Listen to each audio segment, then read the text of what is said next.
India live TV, सच सबसे आगे। दोस्तों, मणिपुर की हिंसा अब वहां पर सरकार गिराने जा रही है। मणिपुर में बीजेपी की गवर्नमेंट है और वो गिरने जा रही है।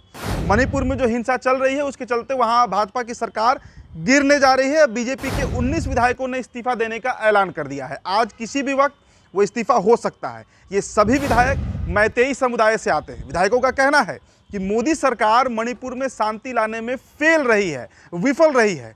19 विधायकों द्वारा बीते कई महीनों से मुख्यमंत्री एन बीरेन सिंह को हटाने की मांग चल रही है। इसके लिए आपको याद होगा कि उन्होंने प्रधानमंत्री नरेंद्र मोदी को एक चिट्ठी भी लिखी थी। उधर से कोई जवाब नहीं आया। अब एक महीने पहले ही ये पत्र भेजा गया था, 19 अक्टूबर की तारीख थी। लेकिन पीएम साहब पूरी दुनिया घूम लेंगे, सबका दर्द साझा कर लेंगे, लेकिन जलते मणिपुर की चीख उन्हें सुनाई नहीं देती, उनके कान पर जू तक नहीं रेंगता।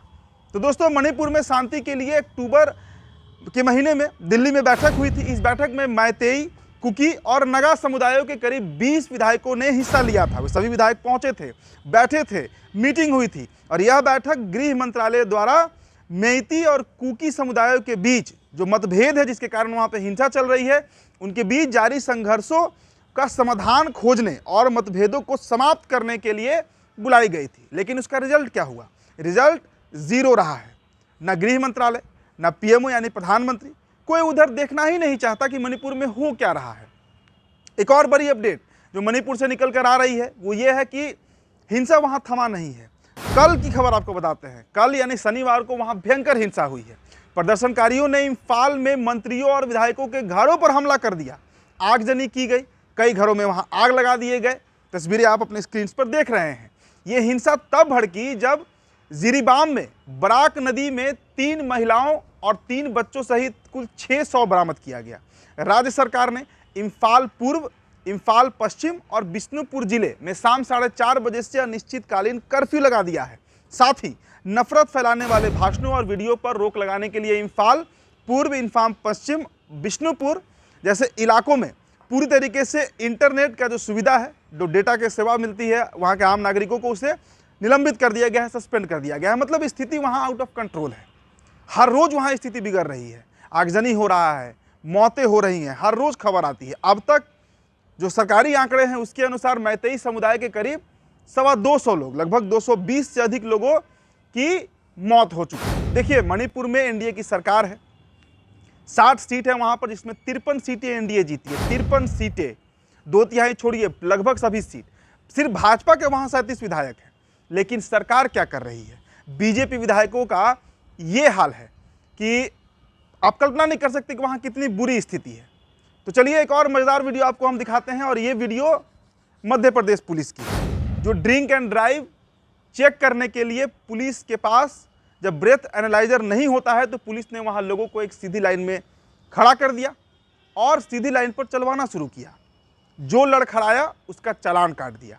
तो ये कितना हास्यास्पद, इसलिए मैंने कहा कि बड़ा मजाकिया ये वीडियो है। प्रशासन की पोल खोलती है। हमारे देश में सरकारें चल रही हैं, राज्य सरकारें चल रही हैं। सरकार के तहत गृह मंत्रालय है और गृह मंत्रालय में पुलिस महकमा आता है, पुलिस विभाग आता है। लेकिन पुलिस किस तरह काम कर रही है? और वहाँ पर मध्य प्रदेश में लंबे समय से बीजेपी की सरकार है। अब आपको अगर शराब पिए हैं और आप ड्राइव कर रहे हैं और उसके लिए अगर पुलिस आपको पकड़ लेती है तो वहाँ पर अगर ब्रेथ एनालाइजर नहीं है तो फिर पुलिस क्या करेगी? पुलिस आपको लाइन में खड़े करेगी और कहेगी कि इस पर सीधा चलिए।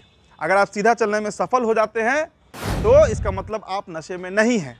लेकिन अगर आप लड़खड़ा गए, भले ही आप नशे में नहीं हो, लेकिन अगर आप लड़खड़ा जाते हैं तो फिर आप ये मान कर चलिए कि आपने शराब पी ली है, चाहे आपने शराब पी हो या ना पी हो। तो मध्य प्रदेश हो, उत्तर प्रदेश हो, इस तरीके की वीडियो निकल कर सामने आते रहती हैं, वायरल होते रहती हैं सोशल मीडिया पर, लोग भी देखकर मजे लेते रहते हैं। एक और खबर आपको बताते हैं। प्रधानमंत्री को ऐसा क्या लगता है कि महाराष्ट्र बिजनेस के मामले में गुजरात के सामने कम है? क्या आपको नहीं पता कि मुंबई जो है वो भारत का वित्तीय राजधानी कहा जाता है, यानी इकोनॉमिक कैपिटल कहा जाता है? आपको एक वीडियो पहले हम दिखाते हैं।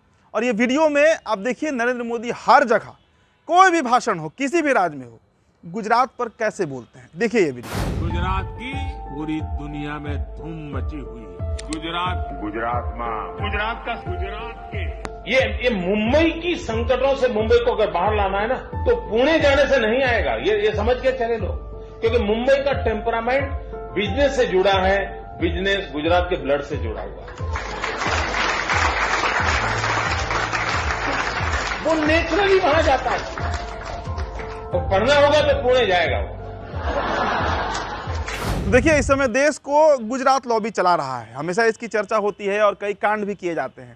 अडानी गुजरात के, नरेंद्र मोदी गुजरात के, अमित शाह गुजरात के, जो कैबिनेट के सचिव हैं उसमें ज़्यादातर आपको गुजराती ही मिलेंगे। ये वही गुजराती हैं जो पैसे लेकर देश से भाग भी जाते हैं, लेकिन नरेंद्र मोदी को उनसे कोई मतलब नहीं।